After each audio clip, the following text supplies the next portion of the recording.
ማለቴ ሞኝነት አይሆንም ለፍቅርህ መክሳቴ ልጅ ጅልነት አይደለም ራሴን መስጠቴ በቃ አንተን መውደድ ነው ደስታ መስደሰቴ ውለታን ፈልጌ ውደደኝ አላልኩም ፍቅር ሰጠሁ እንጂ ምላሽ አልፈለኩም በቃ ወድሃለሁ ማለቴን አልተውኩም አዎ አፈቅርሃለሁ አዎ ወድሃለሁ ፍቅር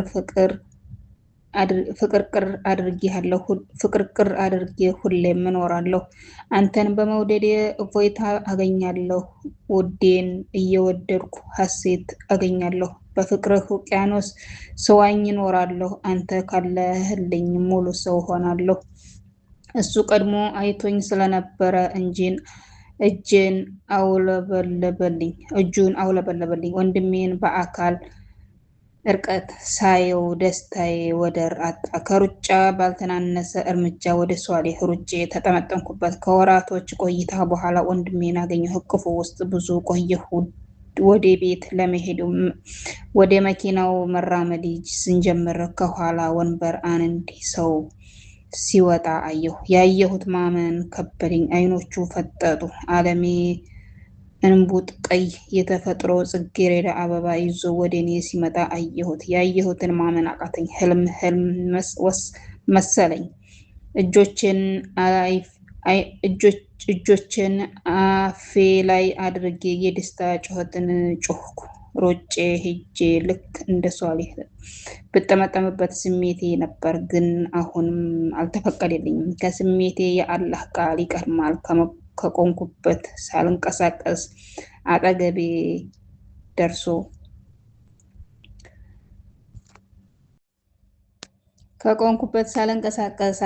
ደርሶ እንኳን ደህና መጣሽልኝ የኔ ውዴ ብሎ የያዘውን አበባ ዘረጋልኝ በስስት አይኑን እያየው በፍቅር ስሜት ታጅሜ በፈገግታ ተቀበልኩት በቃ እንቀሳቀስ ኮምቦልቻ መቼም ናፍቃኛለች ዞር ዞር እንበል አይሻልም አለ ሷሊህ ጥሩ ሐሳብ ነው በሐሳቡ ተስማምተን መንገድ ጀመርን ሷሊህ ወደ እኔ ዞሮ ወዴት መሄድ ትፈልጊያለሽ አለኝ ኮቻ ናፍቃኛለች ስለዚህ ወደ ሚጡ ቆሎ እንሂድ አልኩት ቁልቁል ሙሉ ኮምቦልቻን ለማየት እንዲችል አሁን ቀን ነው ማታ እወስድሻለሁ በጨለማ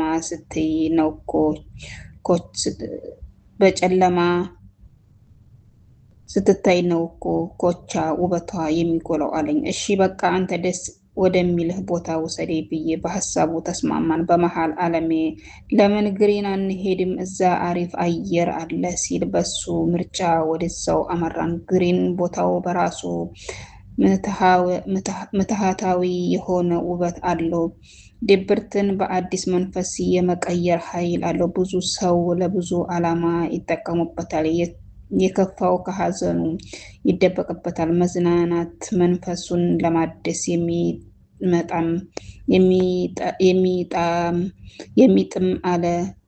የሚመጣም አለ ከሚወዱት ሰው ጋር ቁም ነገር ለማውራት ሙሉ ቤተሰቡን ይዞ ለመናፈስ ይመጣሉ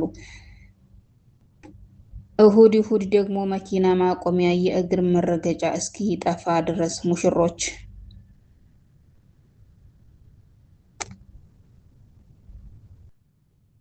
የሰርግ ፕሮግራማቸውን በዚሁ መናፈሻ ውስጥ ያከብራሉ ዛሬ እኛም ንጹህ አየር እየተቀበልን ዘና ፈታ ለማለት ተገኝተናል ለወንዙ አቅራቢያ የሆነ ቦታ መርጠን ተቀመጥን የወንዙ ድምጽ በራሱ ልዩ የሆነ ውበት አለው ሷሊህና አለሜ በሚያወሩት ነገር እንዲሁ እንዳሳቁኝ ጥርሴ ሳይከድኑኝ እናቴ ደወለች ምነው እስካሁን ቀራችሁሳ ምን ሆናችሁ ነው ብላ ሷሊህን ጠየቀችው በቃ አለሜ እንዲህ ነው ከሱ ጋር ስንሆን ሁሉን ነገር ረሳሁ በደስታ ባህር ውስጥ ሰምጬ እጠፋለሁ ገና ከተገናኘን 10 ደቂቃ የቆየን ሳይመስለኝ ሰዓቱ 6 ሰዓት ሆኖ እናቴ ደወለች አለሜ አብረን ወደ ቤት እንሂድ እኔም ሷሊህም ብንለውም በፍጹም ብሎ እምቢ አለ ብዙ ብለምነውም ግን ላሸንፈው አልቻልኩም በቃ እሺ መናኸሪያ ድረስ አብረን እንሂድ አለ ሷሊህ አለሜን ሸኝተን ወደ ቤት አመራን ደስታ ተደራርቦ ልቤን አስጨነቃት ሀገሬን አለሜን ቤተሰቦችን በሰላም በፍቅርና በደስታ አገኘኋቸው። አልሐምዱሊላህ በጣም ተደሰትኩ። እህቶች አግብተው ከእኛ ርቀው ስለሚኖሩ በስልክ እንጂ በአካል የምንገናኝበት ጊዜ በቁጥር ነው ወይም በምክንያት ሰርግ ምናምን ብቻ የሆነ ለየት ያለ ፕሮግራም ሲኖር ይመጣሉ። እኔም ይሄንን ስለማውቅ ለእኔ ሰርግ እንደሚመጡ እና ቤታችን እንደ በፊቱ ሙሉ እንደሚሆን አስባለሁ።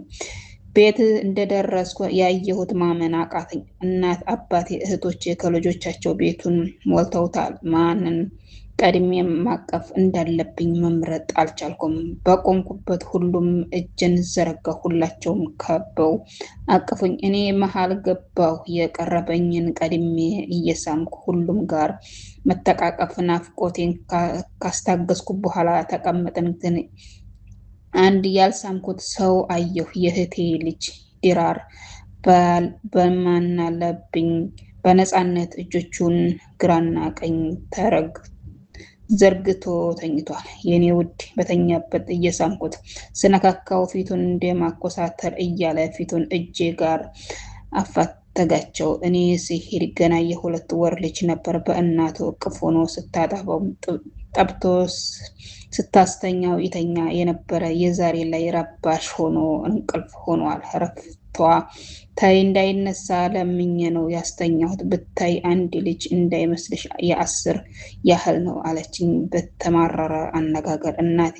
ከእንቅልፏ እንደረቀባት አልፈለገችም። አቀፋኝ፣ ፀጉሬን እየደባበሰች ታወራኛለች። ከወትሮ ሁኔታዋ ተለየብኝ። በፊት ሷሊህን ነበር እንዲህ ስታደርግ የማውቀው። ታዲያ ዛሬ ምን ተገኘ? ስለናፈኳት ነው ወይስ ላገባ እንደሆነ አስባ ሆድ ብሷት? አላውቅም። ብቻ እናቴ እቅፍ ለኔም ናፍቆኛል እና ተመችቶኝ እዛው ተሰባሰብንበት ስለ ሰርጉ ወሬ ጀመሩ። ዝም ብዬ ወሬያቸውን ማዳመጥ ጀመርኩ። ሀፍረት ተሰማኝ። እኔን አንዳንድ ሀሳብ ሲጠይቁኝ እናንተ እንዳላችሁ እያልኩ ወሬ እሰጥራለሁ። በዚህ ጉዳይ ላይ ማውራት የምፈልገው ጓደኞች ጋር ነው። ዛሬ ቀኑ ሰኔ 28 ነው። ነሐሴ 4 ሰርጋችን ነው። ኦ የኢክሩ ሰርግ ጊዜ የነበረው ውጥረት አስታወስኩ። ጨነቀኝ። ያኔ አራታችን ነበርን። አሁን ሀዩ የለችም። ኢክሩ የልጅ እናት ሆናለች። እንደ በፊቱ አብረን ተፍ ማለት አንችልም። እኔና ነቢ ብቻ ቀርተናል። ነቢም ገና አልመጣችም። ኦፍ ነቢ ከ3 ቀን በኋላ ትመጣለች። እስከዛ ድረስ ብቻዬን ምንም መወሰን አልፈለኩም። ሲሃም ቀድማ በያዘችው ፕሮግራም መሰረት ለምሳ ወደ ቤታቸው መቀላቀልና መተዋወቅ ግድ ሆኗል። እናም ከጠዋት ሄጄ ሰዓቱ እስኪደርስ ኢክሩ ጋር ለመቆየት ሄድኩኝ። የኢክሩ ልጅ በጣም ታሳሳለች። ማንም ሰው አይቶ ሊያልፋት አይችልም። ውፍረቷና ቅላቷ ከልጅነቷ ጋር ተደምሮ ልብ ትሰርቃለች። እኔ ልጆችን በተኙበት ማጫወት እንጂ ማቀፍ አልችልም። እንዳይወድቁብኝ እፈራለሁ። እዛው በተኛችበት እያወራሁ ሳጫውታት ኢክሩ በአግራሞት ታያለች። እኔ እኮ እንዳንችል አላጫውታትም፣ አጥብቼ ነው የማስተኛት። በአላህ በይ ጨዋታ አስለምደሽ በኋላ እንዳታስብ ለቅሽብኝ እያለች እየተሳቀች ታየኛለች። እንደኔ ማጫወት ነዋ ታዲያ ብያት ጨዋታዬን ቀጠልኩ። ውድና የተከበራችሁ ውድ የቻናሌ ቤተሰቦች በሀገርም በውጭም ሰላማችሁ በዘት ተረፍርፍ ይበልልኝ እያልኩ ለቻናሉ አዲስ የሆናችሁ ላይክ፣ ሰብስክራይብ እያደረጋችሁ ቤተሰብ ይሁኑ። ነባር የሆናችሁም ላይክ፣ ሼር በማድረግ ተባበሩኝ። እንግዲህ ለዛሬ ክፍል 20 ይሄን ይመስላል። በቀጣይ ቪዲዮ እስከምንገናኝ ሁላችሁም በያላችሁበት ሰላማችሁ ብዝት ተረፍረፍ ይበልልኝ እያልኩኝ በያላችሁበት ሰላማችሁ ብዝት ይበልልኝ እያልኩኝ በዚሁ እሰነባበታለሁ። መልካም ጊዜ እስከዛው ድረስ